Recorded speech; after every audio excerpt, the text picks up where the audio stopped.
오늘은 성령 충만이 드러나야 할 세 번째 관계, 즉 종과 상전의 관계를 보도록 하겠습니다.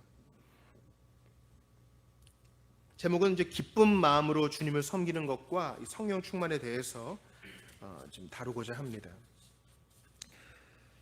5절에 나온 종들아라고 부르는데 이 종은요, 우리나라 그 신구약 성경 번역위원들은 대부분 미국 사람들이었어요. 그러니까 위대한 선교의 세기 때 갑자기 미국이 선교의 축이 영국에서 미국으로 넘어갑니다. 그래서 미국 선교사들이 이 무디와 그 지도자들의 영향 아래에서 위대한 학생 선교 운동이 일어났고, 그 학생 선교 운동 배후에는 또 건초더미 기도회가 있어요. 학생들끼리 불을 받아가지고 우리 기도하자. 그래서 건초더미에서 우리를 보내주시고 복음을 모르는 사람들에게 우리 학생들을 보내달라고 기도한 것이 맞붙어가지고 위대한 학생 신앙운동이 일어난 것입니다.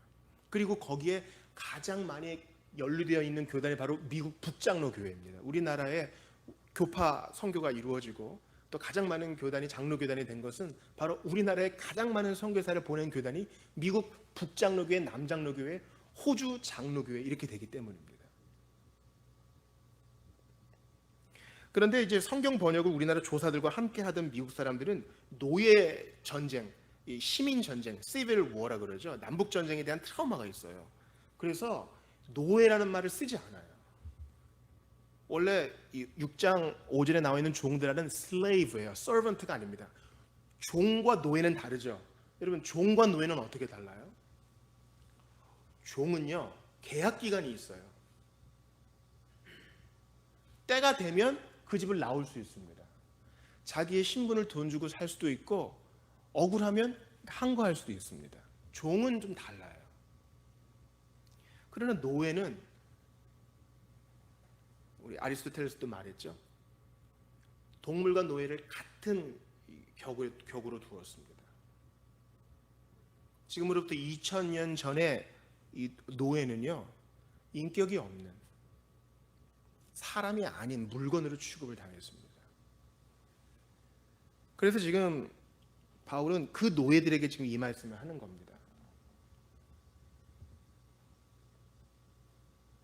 노예들아, 두려워하고 떨며 성실한 마음으로 육체의 상전에게 순종하기를 그리스도께 하듯 하라. 자, 에베소 교인들이 이 편지를 받아 에베소 교회를 생각해 봅시다. 우리 같은 이런 건물이 아니라 분명히 집에서 모였을 거예요. 회중들을 한번 생각해 봅시다. 얼마나 모였을까요? 가정집에서 모였으니까 한 10명에서 20, 30명 정도 그렇게 모였을 겁니다. 대다수 회중을 한번 봅시다. 회중을 한번 쓱 훑어보세요. 에베소 교회의 회중들 어떤 사람이 많을까요? 주로 여성들이 좀 있겠고, 그리고 잠깐 휴가를 얻어서 온 군인들도 좀 있겠고, 그리고 방금 전까지 서빙하던 이 노예들이 앉아 있어요. 그리고 아주 소수의 권력자들, 자유인들이나 귀족들이나 그런 사람들이 있고요. 그런 사람들은 아마 사람들의 시선을 대단히 주의하며 왔을 겁니다. 그러니까 대다수가 노예들이에요. 이 정확한 통계가 나와 있지는 않지만 당시 로마 제국에는 인구의 절반이 노예였다는 보고가 있습니다. 에베소는 보다 정확한 통계가 있어요. 에베소는 전 인구의 3분의 1이 노예였다는 얘기가 있어요. 그만큼 노예가 많았습니다. 당연하죠. 로마는 정복 전쟁을 통해서 나라를 확장해간 제국인데 정복당한 피정복민은 다 노예가 되는 거예요. 그래서 오늘 본문에서는 이 종들에게 대한, 노예들에게 대한 내용이 훨씬 많아요. 5, 6, 7, 8 이 4절이 종들의 노예에 대한 것이고 상전에 대한 건 9절밖에 없어요. 그 이유는 상전을 더 우대하고 그런 게 아니라 이 말씀을 듣는 사람 중에 노예들이 훨씬 많았기 때문에 적용의 포인트가 더 많은 것일 뿐입니다. 이것은 우리가 앞에 부부관계도 마찬가지고 자녀관계도 마찬가지죠. 부부관계에 있어서는 누구에게 먼저 명령해요?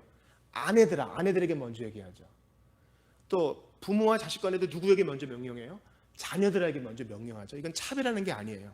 성령 충만은 섬김의 정신이라는 것을 알려주려는 성령 하나님의 이 특별한 장치인 것입니다.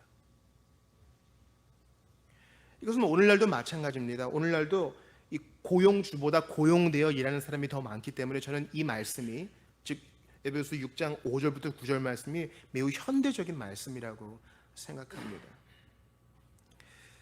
당시 주인은 노예에 대해서 생사 여탈권이 있었습니다. 이 말은 무슨 노예가 잘못했을 때, 우리도 무슨 고용된 사람이 잘못했을 때 뭐 노동부에 신고하거나 경찰에 신고하거나 그렇게 하는데, 그때는 그런 게 아니라 주인이 즉각 심판을 내릴 수 있었습니다. 각자 개인 감옥에 있었기 때문에 그냥 알아서 가두면 되었고, 주인이 고문도 할 수 있었고, 주인이 죽일 수도 있었습니다. 얘는 물건이었기 때문에 누구도 해코지할 수 없었습니다.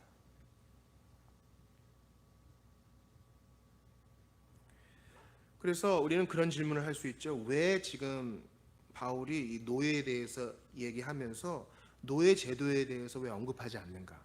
거기에 대해서 좀 궁금해할 수 있어요.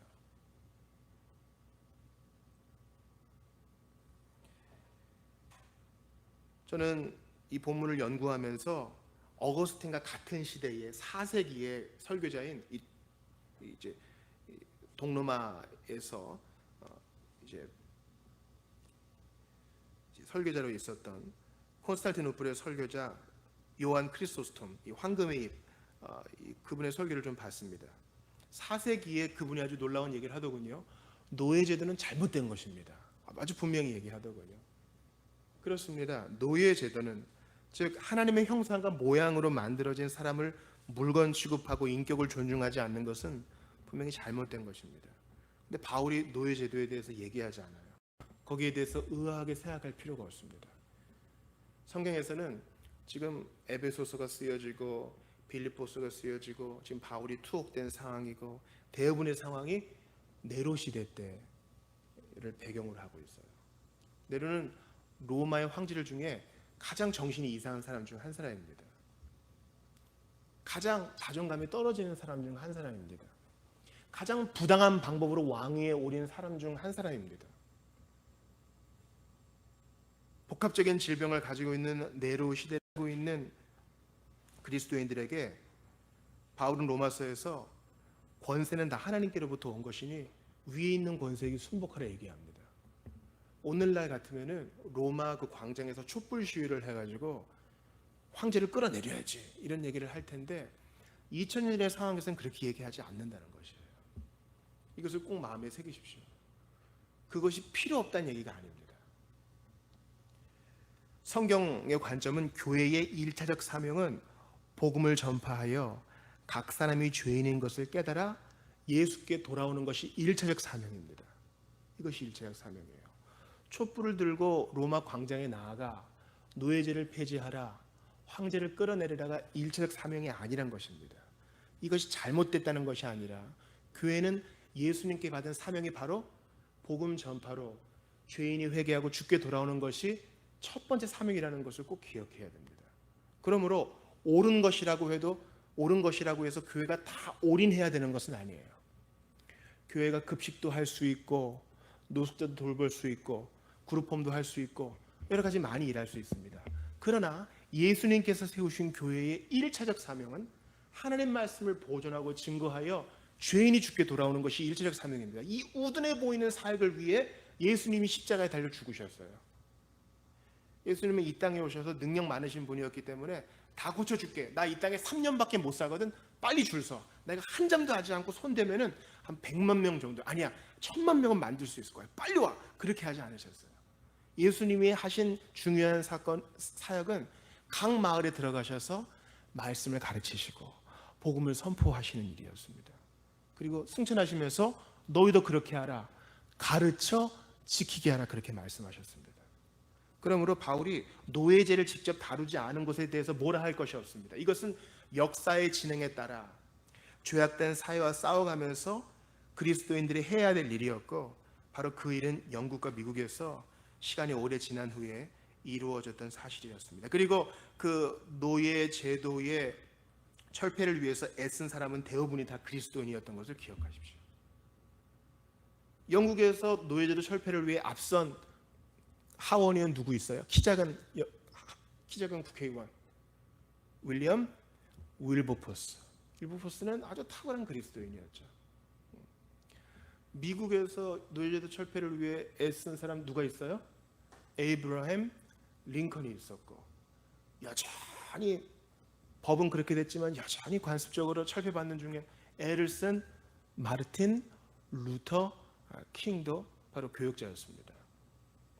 그러므로 성경은 각 개인이 힘을 이루어 이러한 옳음을 위해 애쓰는 것에 대해서 뭐라고 하지 않지만, 교회가 가장 먼저 힘써야 될 것은 바로 하나님 말씀을 증거하여 이렇게 투철한 각 개인을 세우는 것이라는 사실을 꼭 기억하시기를 바랍니다. 먼저 해야 될 일이 있는 것이에요. 당시 교회에 소속된 노예들은 이런 생각할 수 있을 겁니다. 어째서 저런 사람이 내 주인이지? 주인은 진짜 엄청난 능력을 갖고 있는데 어떻게 저 단계에 내 주인이 되었지? 능력도 없고 성격도 별로인 저 인간이 집안 하나 잘만 나가지고 주인 노릇을 하다니, 야, 진짜 짱난다. 사도 바울 선생님이 성령의 감동으로 우리에게 말씀하신 거 있지? 너희는 주인이나 노예나 다 자유자다. 예수 안에 다 일반이다 그랬지? 오케이. 그리고 우리 주인도 예배 현장에 있네. 그럼 교회에서는 형제네? 그럼 우리 집에 가서 또 형제라고 부를까? 막 이상한 생각이 드는 거예요. 이때 마귀가 충동합니다. 야, 너 뛰쳐나가. 넌 더 이상 너희 집에 매여 있을 필요 없어. 넌 자유잖아. 예수님께서 너를 자유롭게 했잖아. 그러니까 밤에 튀어. 너의 자유를 찾아. 마귀가 그렇게 유혹할 수 있었던 것입니다. 마귀는 우리를 과대평가하고 불손하게 만듭니다. 오늘날 어떤 광고에서 나오는 것처럼 당신은 할 수 있어. 왜 회사에서 그딴 얘기 들으면서 버티고 있는 거야? 뛰쳐나가. 좁은 0.5평 되는 곳에서 트러스를 만들더라도 사장이 돼. 마귀는 우리를 아주 불손하게 만듭니다. 오늘 본문은 환경 자체에서 뛰쳐나가지 말며 주께서 우리에게 명하실 때까지 그대로 있으라고 말합니다.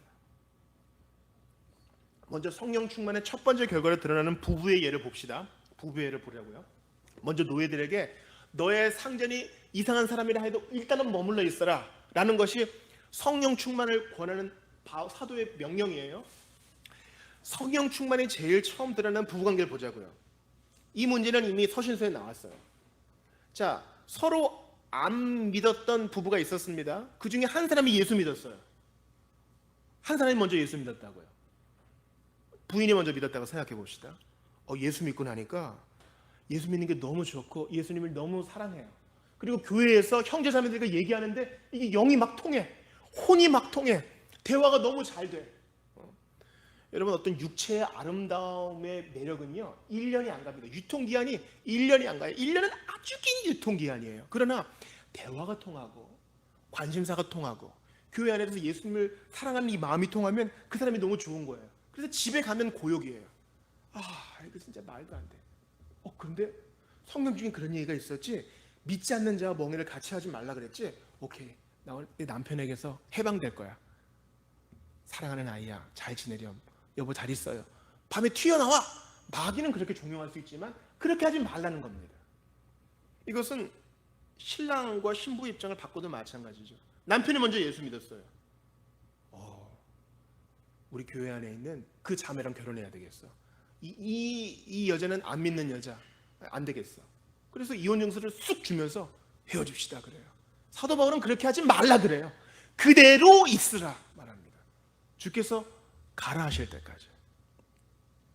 두 번째, 성령 충만이 나타나는 두 번째 관계, 이 부모와 자녀 관계도 봅시다. 제가 3주 동안 계속 예를 듣는 거 있어요. 먼저 자녀가 예수 믿었습니다. 부모는 예수 안 믿어요. 야, 내가 이놈의 집구석에서 언제까지 핍박을 받으며 예수를 믿어야 돼? 안 믿는 그 과정에서 신앙생활하는 자녀들이요, 절대 이런 환경을 핍박이라고 얘기하지 마세요. 그건 핍박이 아니에요. 나 집을 뛰쳐나가서 교회에서 살 거야. 이놈의 집구석은 예수님의 얘도 모르는 집구석이야. 성령님은 말씀하십니다. 그대로 있어라. 너의 착한 행실로 너희 부모가 돌아올지 어떻게 아느냐. 베드로도 그러죠. 너의 착한 행실로 남편이, 너의 착한 행실로 너의 아내가 구원받을지 어떻게 아느냐. 직장 일도 마찬가지입니다. 이 지금 종들과 상전의 관계는 오늘날 노사관계로 얘기할 수 있죠. 직장 다니던 한 자연인이 예수를 믿어 구원을 받았습니다. 그리고 교회 생활이 너무 행복한 거예요. 근데 교회 일들의 대부분은 너무 쉬워요, 여러분. 세상 일처럼 깐깐하지 않아요. 서로 배려하기 때문에. 직장에 갑니다. 난 세상 일이 싫어. 나 예수 믿었는데 이제 예수님만 위해 살고 싶은데 이 세상 일을 어떻게 해? 마치 대학에서 영문학을 가르치는 교수가 예수님을 믿게 됐어요. 셰익스피어의 시곡이나 이런 거 가르쳐 보세요. 신앙하고는 별로 상관없는 거예요. 뭐 복수하고 자살하고 이거 내가 예수님을 믿은 영문학 교수로서 이거 가르치는 거 말도 안 돼. 나 그만 써요. 그런 상황이 벌어질 수 있다는 겁니다. 나는 주의 일을 할 거야. 그러면서 주님께서 세워두신 그 자리를 박차고 나갑니다. 박차고 나갈 수도 있겠죠. 그러나 하나님께서 오케이 하실 때까지 그 자리에 머물러 있어야 됩니다. 그리스도인이 된다는 것은 시각이 바뀌는 것입니다. 이전과 똑같은 일을 하더라도 달라진 마음과 자세로 하는 것입니다. 요리사가 예수님을 믿었어요. 그 다음 날도 똑같은 내 주방에 가서 똑같이 계란 후라이를 하고 밥을 하고 찌개를 끓이며 빵을 굽습니다. 달라진 건 없어요. 그러나 마음을 바꾸어서 다른 태도로 하는 것입니다. 자, 오늘 본문 보세요. 6절 같이 읽습니다. 시작. 눈가림만 하여 사람을 기쁘게 하는 자처럼 하지 말고 그리스도의 종들처럼 마음으로 하나님의 뜻을 행하고 마음으로 7절도 같이 시작. 기쁜 마음으로 섬기기를 주께 하듯 하고 사람들에게 하듯 하지 말라. 5절 끝에도 보니까 그리스도께 하듯 하라. 똑같은 일을 하는 거예요. 이전과 똑같은 일, 구원받기 전과 똑같은 일을 하지만 마음과 자세가 달라진 거예요. 기도도 마찬가지 아니에요? 어제 어떤 분이 우리 교회의 이 자비 사역을 위해서 이렇게 후원하시러 오셔가지고 그런 얘기 하시더라고요. 자기가 아는 분이 절에 다니셨대요. 완전히 그냥 이걸 이루어달라고 절에 가서 불공을 드렸는데 이루어지지 않았다는 거예요. 에이, 안 다녀. 이래서 교회로 바꿨다는 겁니다. 그래서 제가 좀 우려를 했어요. 그러면 교회 다니시다가도 하나님께 이거 이루어 주세요 하다가 안 이루어 주시면 또 바꿀 수도 있겠네요. 그러면 안 될 텐데. 그러면서 제가 기도에 대해서 말씀드렸습니다. 기도는 내가 원하는 것을 어떻게든 하나님께 받아내는 게 기도가 아니에요. 기도는 그런 게 아니에요. 기도는 하나님과 교제하면 내가 바뀌는 것도 포함됩니다. 아무것도 안 바뀌었어요. 아무것도 안 바뀌었어요. 근데 내가 바뀌었어. 오늘 본문이 그걸 말하고 있어요. 아무것도 안 바뀌었어요. 예수 믿고 나서 내 상전은 그대로 못된 놈이야. 예수 믿고 나서 직장에 나를 괴롭히는 그 사람은 여전히 건강해. 예수 믿고 나서 내가 해야 되는 일은 여전히 그대로야. 계속 어려워지는 것 같아. 그러나 바울은 성령의 충만으로 말합니다. 당신을 그 자리에 세우신 분이 하나님이신데 왜 멋대로 나가려고 합니까? 우리를 키워주신 부모님들 한번 생각해 보세요. 우리 부모님들 말이에요. 야, 나도 이제 내가 하고 싶은 일을 하고 싶어. 우리는 부모의 돌봄이 필요한 상태인데 부모 중에 한 분이 그렇게 생각하면서 바깥으로 나돌면 집안이 어떻게 되겠어요? 엉망이 되는 거예요. 자리를 지키는 것, 질서와 균형의 하나님이십니다. 저는 일을 대하는 이러한 자세가 전도에 있어서 너무나 중요한 일이라고 생각합니다. 예수님을 전하고 싶어서 돈을 많이 들여서 대형 집회를 하고 버스 광고를 합니다. 그러나 그런 것으로 영혼이 변화되는 일이 늘 있다고 성경은 얘기하지 않아요. 2000년 전에 교회는 그렇게 하지 않았어요. 에베소 극장에다가 예수 믿으시오 그렇게 할 수도 없었고 그렇게 하지도 않았습니다. 광고보다 더 중요한 삶은 구체적인 일터에서의 변화입니다. 자, 성령 충만한 삶이 어디에서 드러나느냐? 부부, 또 자녀, 일터에서. 우리가 하루 중 제일 많은 시간을 보내는 곳이잖아요. 교회보다 더 많은 시간을 보내는 곳이잖아요. 거기서 성령의 충만이 드러나야 된다. 그것이 전도로 이어지는 것입니다. 사무실에서, 학교에서, 또 병자는 지금 앓는 것이 일이기 때문에 병원에 있어야 되죠. 앓는 것도 주 안에서, 주방에서, 내가 생산하는 공장에서, 논과 밭에서 주님께 하듯, 내가 무슨 일을 하느냐보다 그 일을 주님께 하듯 하는 것을 통해 변화가 일어난다고 예수님은 말씀하십니다. 그러니까 가진 게 없는 사람도 위로가 되죠. 너 나를 위해 무슨 큰 일을 도모하려고 하느냐? 그러지 말라. 구약성경에서 예수님 하나님 말씀하시잖아요. 사실 일과 노동은 이 부부 또 자녀처럼 타락 전에 주님이 주신 겁니다. 그렇죠? 생육하고 번성하라 했으니 자녀도 타락하기 전에 주신 것이요, 타락하기 전에 아담과 하와를 맺어 주셨으니 결혼도 타락 전에 주신 것입니다. 일과 노동도 타락하기 전에 허락하신 겁니다. 너 이름 지어줘. 이 동산 잘 가꾸어라.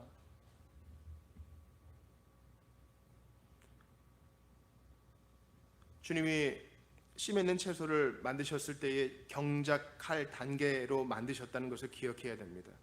아담이 수고해야 되었습니다. 이 일과 노동은 고귀한 것입니다. 그러므로 이 일과 노동을 꾸역꾸역 해내는 것이 아니라 하나님께서 의미를 두셔서 나를 거기에 꽂아주셨다는 것을 기억해야 돼요.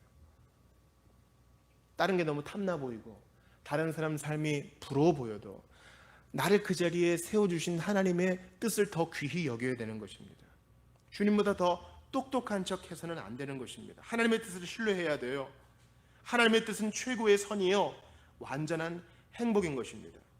아까 잠깐 말씀드렸다시피 나는 이 직장에서 이렇게 세상 일 할 사람이 아니야, 주님의 일을 할 사람이야, 이러면서 직장을 뛰쳐나가면 안 돼요. 모든 것이 다 세상 일입니다. 루터가 청어통에 숨겨온 수녀와 결혼하면서 늦가기 결혼을 했습니다. 그리고 수동원을 개조해가지고 이제 집으로 만들었어요. 루터는 생활을 능력에 있어서는 빵점이었습니다. 주머니에 돈 있으면 사람들 주고, 있으면 퍼주고 이러니까 카타리나가 늘 까탈스러웠어요. 근데 루터가 그런 말을 합니다. 아이를 주렁주렁 낳으면서 이제 기저귀 빨아 넣는 건 루터가 했거든요. 아이의 똥기저귀를 빨아서 이렇게 넣는 그 순간 주님은 최고의 찬양을 받으신다, 얘기했어요. 똥기저귀 빠는 일 하나도 주님을 섬기듯 하면 주님은 성가대에서 소프라노 독창을 하는 것보다 더 큰 영광을 받으시는 것입니다.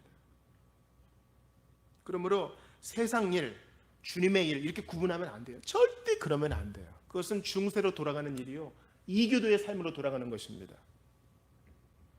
여러분, 인도 사람들 되게 똑똑하잖아요. 인도 사람들 영어 잘해요. 항공모함 있어요. 인구도 많아요. 군사력도 괜찮습니다. 근데 왜 그들이 그렇게 발전을 못합니까? 뿌리 깊게 박혀있는 신분제도 때문이에요. 그리고 신분제도의 꼭대기에는 브라만이라는 종교계급이 있어요. 그 종교는요, 세상 일과 신을 섬기는 일을 구분해서 이원론적으로 세상을 보게 만듭니다. 그것은 세상에도 좋지 않아요. 그러므로 우리들이 일상적으로 하는 바로 그 일이 주님의 이름을 기억해야 됩니다. 그 마음으로 그 제사로 살아갈 때에 하나님의 뜻이 이루어진다는 것입니다. 이제 상전이 어떤 일을 해야 되는지 봅시다. 자, 한번 9절 같이 크게 읽어봐요. 상전들아, 시작. 상전들아, 너희도 그들에게 이와 같이 하고 위협을 그치라. 이는 그들과 너희의 상전이 하늘에 계시고 그에게는 사람을 외모로 취하는 일이 없는 줄 너희가 알미라. 이제 이 노예들을 부리는 상전들에게 명령합니다. 오늘날에 따지면 고용주가 되겠죠. 상전은 편하겠다, 그렇게 생각할 수 있지만 고용주도 나름대로 큰 책임을 가지고 결정하기 때문에 남들이 잘 이해할 수 없는 어려움을 겪습니다. 욕을 먹는 자리입니다. 오늘날 우리가 항상 모였을 때마다 욕하는 사람들은 대부분 책임지고 결정 내리는 사람 아니에요? 어린이, 청소년, 학생들은 이런 얘기를 합니다. 야, 참 어른들은 좋겠다. 내일 아침 돼서 학교 안 가고 시험 준비 안 해도 되고 진짜 좋겠다. 근데 어른들은 그런 얘기 들으면 어떤 생각해요? 야, 난 니네가 부러워. 나 학생 되고 싶어. 야, 너 공부만 하는 때가 얼마나 좋은 줄 아니? 돈 걱정하지 않아도 되고 책임 안 져도 되고 무엇보다 그 젊음의 학생 때로 돌아간다면 얼마나 좋을까? 서로가 서로를 부러워합니다. 비교할 것 없습니다.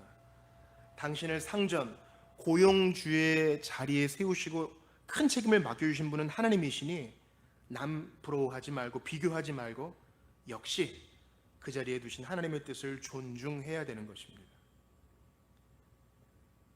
이 노사관계를 얘기하면서 바울은 그 전에는 없던 이야기를 합니다. 바로 이 상을 준다는 걸 얘기하거든요. 자, 8절 보세요. 8절.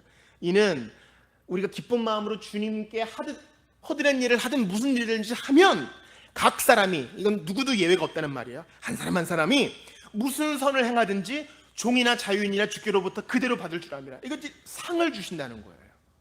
상을 주신다는 거예요. 우리가 종이면 노예면 노예대로, 상전이면 상전대로, 노동자면 노동자대로, 고용주면 고용주대로, 큰일이면 큰일대로, 작아 보이면 작아 보이는 일대로 최선을 다할 때 각 사람에게 상이 있다는 것이에요. 그리스도 안에서. 말씀을 찾아볼게요. 고린도후서 5장입니다. 에베소서 한번 집어넣으시고 고린도후서 5장 한번 찾아보겠습니다.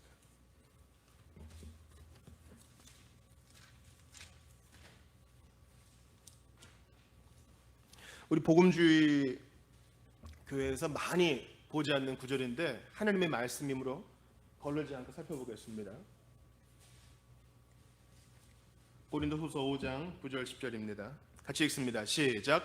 그런즉 우리는 몸으로 있든지 떠나든지 주를 기쁘시게 하는 자가 되기를 힘쓰노라. 이는 우리가 다 반드시 그리스도의 심판대 앞에 나타나게 되어 각각 선악간에 그 몸으로 행한 것을 따라 받으려 합니다. 각각 선악간에 행한 것. 에베소서에서는 일터에서의 삶, 우리의 섬김, 기쁨의 섬김을 통해 주님은 각 사람에게 필요한 상을 주신다는 거예요. 너 오늘 잘 참았다. 너 오늘 견뎠다. 오늘 잘 이해해줬다. 그 사람에게 기회 잘 줬다. 해고하지 않고 붙들어 줬으면 더 잘했다. 욕하고 싶었는데 한 번 더 참아 넘겼구나. 잘했다. 우리가 마땅히 받아야 할 것보다 더 큰 상을 주신다는 것입니다. 상 주심을 바라는 그리스도인, 이것은 성경적인 개념입니다. 하나 더 찾아보죠. 고린도전서 3장 보겠습니다. 앞에 고린도 3장 11절부터 한번 보겠습니다.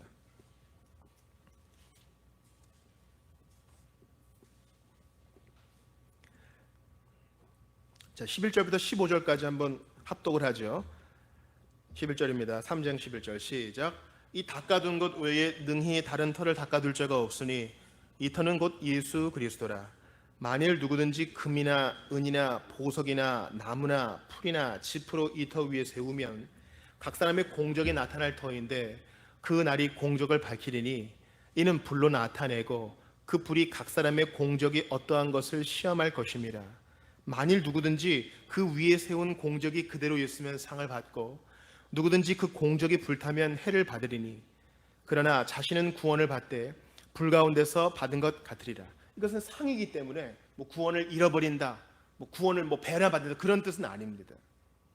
주님은 구원받은 그리스도인이 차마 다 형용할 수 없는 큰 상을 우리에게 주시는데 각 사람이 그 손으로 선악간에 행한 대로 상을 주시는 분이란 것을 성경은 가르쳐주고 있습니다. 에베소서 6장 말씀을 다시 기억하세요. 각 사람이 무슨 선을 행하든지 주님께 다 상을 받는다는 것이에요. 노동자면 노동자대로, 고용주면 고용주대로. 그러니 남 부러워하지 말고 그런 것으로 시간 낭비하지 말고 있는 자리에서 최선을 다하라는 것입니다. 우리를 위로해 주는 말씀이 바로 그 다음에 또 나와 있어요. 9절 중반을 보세요. 상전들아 너희도 그들에게 이와 같이 하고 위협을 그치라. 이는 그들과 너희의 상전이 하늘에 계시고 그에게는 사람을 외모로 취하는 일이 없는 줄 너희가 압니다. 하나님은 우리를 외모로 취하지 않으시고 그저 네가 최선을 다했는지 주님께 받은 은사를 최대로 활용했는지 거기에 관심이 있으시다는 거예요. 야, 너 조금 더 노력해가지고 사장 되지. 왜 하루 종일 남의 밑에서 일만 했어? 왜 남의 일만 해주다 왔어? 주님은 그렇게 얘기하지 않으셔요.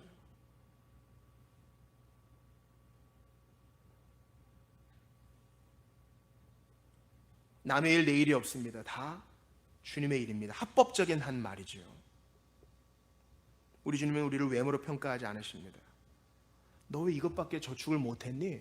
좀 더 모아서 집 사지 그랬어. 그게 아니라 우리의 삶의 현장에서 어떻게 자신의 뜻을 꺾고 기쁜 마음으로 주님께 하듯했는지. 동료들이 물어봅니다. 아니 왜 저렇게 까탈스러운 사람한테 잘해요? 주님께 하듯이 기쁜 마음으로 하는 것입니다. 저는 이러한 종과 상전의 예를 보면서 우리의 최고의 상전, 오늘 본문이 말하는 너희의 상전이 하늘에 계시다. 하늘에 계신 우리의 상전 예수님을 한번 생각해 봤어요. 사실 우리는 주님의 종 아닙니까? 주님의 자녀이기도 하고 주님의 종이기도 하고 그렇습니다. 마태복음 10장 28절에는 우리 상전이 얼마나 크신 분인지 얘기합니다. 들어보세요. 몸은 죽여도 영혼은 능히 죽이지 못하는 자들을 두려워하지 말고 오직 몸과 영혼을 능히 지옥에 멸하실 수 있는 이를 두려워하라. 몸만 죽일 수 있는 자 두려워하지 말고 우리 예수님은 몸과 영혼을 끝까지 고집부리고 끝까지 회개하지 않는 자의 몸과 영혼을 지옥에 멸하는 분이니 그분을 두려워하라고 얘기합니다. 우리 상전은 힘이 센 분이세요. 우리 상전은 우리가 함부로 대할 분이 아니에요. 우리는 몰래 3, 4, 5 모여서 이 부장님 왜 그래? 미쳤나 봐, 사이코인가 봐, 막 그렇게 얘기할 수 있지만 우리의 상전 되신 예수님은 감히 그렇게 얘기할 수 있는 분이 아니세요. 우리 주님은 공정하신 분이고 사랑이신 분이십니다. 근데 그 주님이 우리에게 뭐라고 말씀하시는가 한번 들어봅시다. 요한복음 15장 15절을 마지막으로 찾아봅니다. 요한복음 15, 15.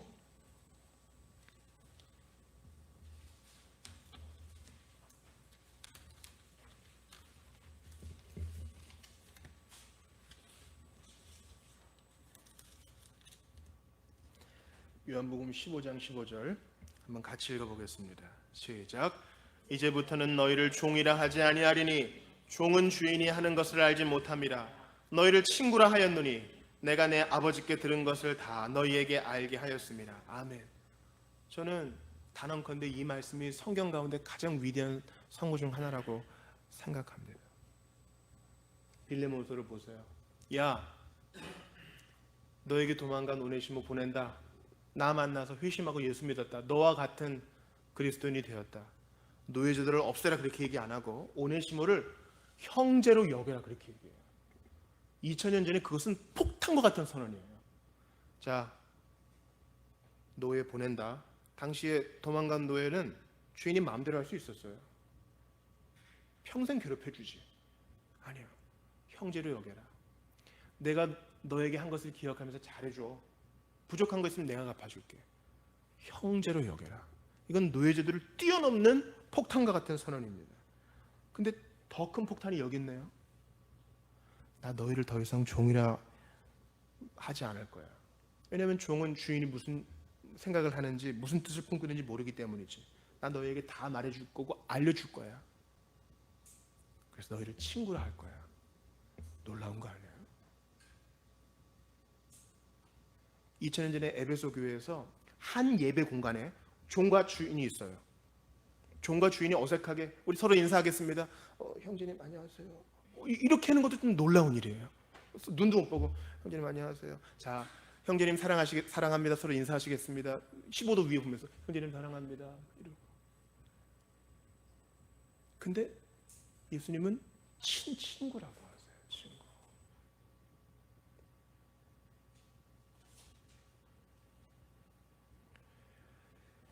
아이들이 유아 시절에는 선생님이 최고의 가치입니다. 10대 시절에는 최고의 가치가 친구예요.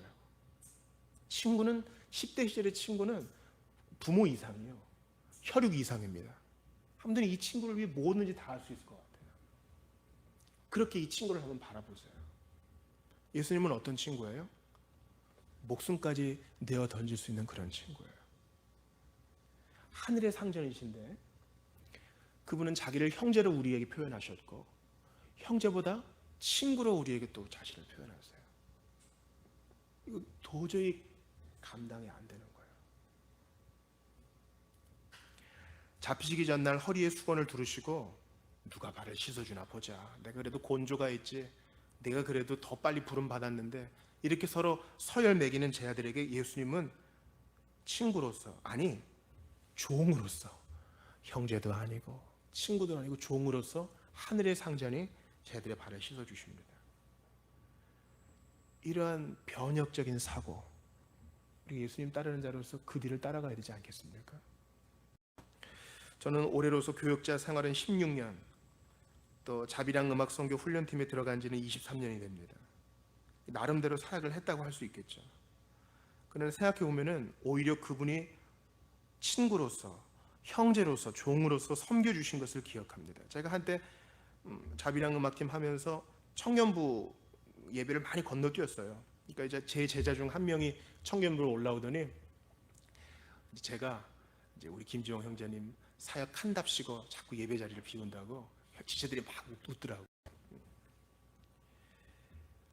지난 23년간의 사역을 돌아보니까 이거 한답시고 너무 주님께 어떤 득보다는 그분의 길을 좀 막은 게 아닌가 이런 생각이 많이 듭니다. 마치 엄마 아빠 도와준답시고 집안을 엉망을 만든 아이처럼요. 엄마 아빠 걱정 말고 나가세요. 외출을 시켜놓고 집안 청소한다 그래놓고 락스를 그냥 장판에 다 뿌려놓고 세탁을 한다 그래놓고서 그냥 가루비누를 세탁기에 다 집어넣어 버리는 그런 아이처럼, 우리가 예수님의 종이라고 하지만 오히려 그분이 종 되어서 우리를 섬겨주신 것을 꼭 잊지 않으시기를 바랍니다. 오늘 에베소 6장 본문에 보니까 상전들에게 하는 얘기 있죠. 9절 보세요. 상전들아 너희도 그들에게 이와 같이 하고 위협을 그치라. 예수님은 우리한테 위협 안 하셔요. 이는 그들과 너희의 상전이 하늘에 계시고, 우리 예수님은 공갈 협박하지 않으십니다. 잘못했을 땐 징계하시지만 늘 부드럽게 하시죠. 그러므로 이 예수님을 바라보며 내가 노동자로 어떻게 살아야 되는가, 이 예수님을 바라보며 내가 만약에 고용인의 자리에 있다면, 고용주의 자리에 있다면 어떻게 해야 될 것인가 돌아봐야 할 것입니다. 그냥 오늘 보니까 열심히 일하는 사람이 되자, 좋은 사장이 되자, 뭐 이런 거네. 그런 게 아니에요. 하늘의 상전이신 예수님이 보이신 이 본이 우리의 마음에 절절히 다가와야, 나는 예수님의 종될 자격도 없고 죄인으로서 불의 심판을 받아야 되는데 구원하셔서 자녀 삼아주시고 친구 삼아주시고 형제 삼아주시고 그리고 종으로 우리를 섬겨주시기까지 하는 그 사랑에 목매인 사람만이 성령 충만하여 이 말씀을 시킬 수 있는 것입니다. 그러므로 오늘 본문을 도덕률로 받지 마시고 예수님을 그림자 취급했던 나를 오래 섬겨주신 그분 앞에 좀 감사하는 시간이 되기를 바랍니다. 우리 좀 같이 기도를 좀 합시다. 여러분 눈을 좀 감아보세요. 지나온 시간을 좀 돌아보세요. 우리가 마땅히 예수님을 섬겨야 되는데 그분 앞에 참 부족할 때가 많거든요. 오히려 우리가 주인 노릇하려고 막 덤빌 때가 많죠. 물어보지도 않고 그냥 멋대로 결정해버리고요. 참을 힘을 달라고 기도 한마디 해보지도 않고 그냥 멋대로 결정해버리고요. 우리 그렇게 예수님께 참 못된 종이었어요. 근데 예수님은 난 너의 형제다, 난 너의 친구다, 그리고 종으로 우리를 섬겨주시는 말도 안 되는 이 사랑을 보여주셨어요. 그 사랑이 마음에 절절하게 다가와야 성령 충만하여 일터에서 제대로 살 수 있습니다. 우리 일터에서의 삶의 부족한 거 다 아뢰고 예수님 내게 힘을 달라고 좀 기도하는 시간을 갖기 원합니다. 그리고 아직까지 복음을 거절하시는 분들은 이렇게 낮은 자리에서 우리를 섬겨주신 예수님이 우리 하나님이 되세요. 그분을 꼭 믿으시기를 바랍니다. 우리 같이 주신 말씀 붙들고 기도합시다.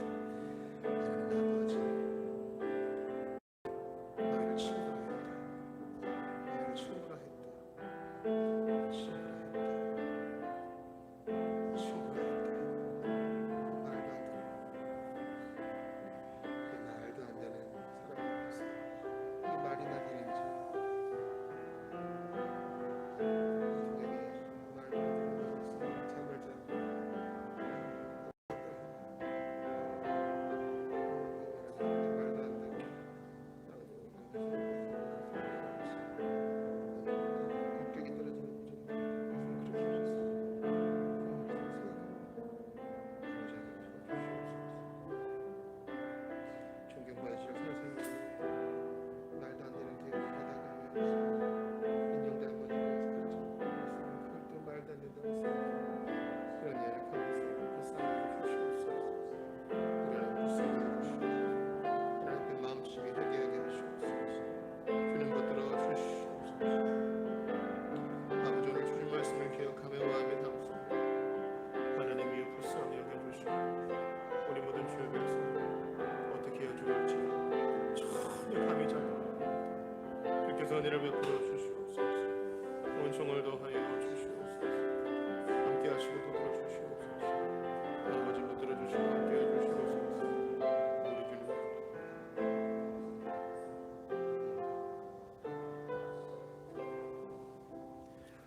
한나라의 대통령이 푸대접을 받으면서 서민들과 같이 지내고 인정도 받지 못하면 국격이 떨어진다고 난리가 날 것입니다.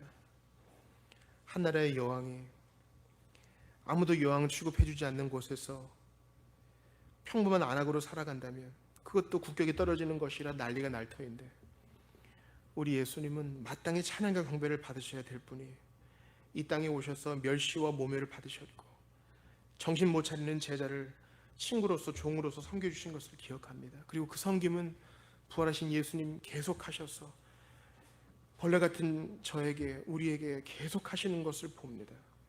정말 이것을 섬김으로밖에 생각할 수가 없나이다. 왜냐하면 너무 오만했고 너무 깨달음이 얄팍했고 너무 위선적이었기 때문입니다. 그런데도 찾아오셔서 섬겨주셨고 오래 참아주셨고 사람 만들어주셨습니다. 그리고 되지 못하고 된 자처럼 교만을 부릴 때에도 징계하시되 깨달을 만큼만 하셔서 오늘도 섬겨주시고 하늘에 계시는 상전으로서 으름장만 놓으시는 것이 아니라 사랑으로 다스리시는 것을 봅니다. 그 십자가 사랑에 감격한 자로서 우리 일터에서 제대로 분별하며 오래 참고 순종하며 살기를 원하오니 기쁜 마음으로 행하게 하시옵소서. 저희는 이제 오늘 이 자리에서 파송되어서 지긋지긋해 보이는 그 삶의 현장으로 또 갑니다. 세우신 목적이 있는 줄 알고 이유가 있는 줄 알고 주님이 옮겨주실 때까지 최선을 다하여 죽게 하듯 기쁜 마음으로 섬기게 하소서. 우리 힘으로는 못합니다. 우리 힘으로는 연기는 할지 몰라도 금방 미천이 떨어지오니 성령 충만하게 하셔서 달라진 자세로 죽게 하듯 행하게 하시옵소서. 우리 중에 고용주 있습니까? 윽박지르지 않으신 예수님의 뒤를 따르게 하시고 사람 사랑하게 하시며 우리가 행한 대로 상 주시는 주님을 두려워하게 하시옵소서. 십자가에 달리셔서 오늘도 모든 자를 감동으로 공갈 협박이 아니라 감화로 변화시키시는 주님 앞에 그저 놀라움으로 반응합니다. 지뢰들의 발을 씻기시고 오늘도 연약한 우리를 씻기시는 주님 찬양합니다. 주 예수님 이름으로 기도하옵나이다. 아멘.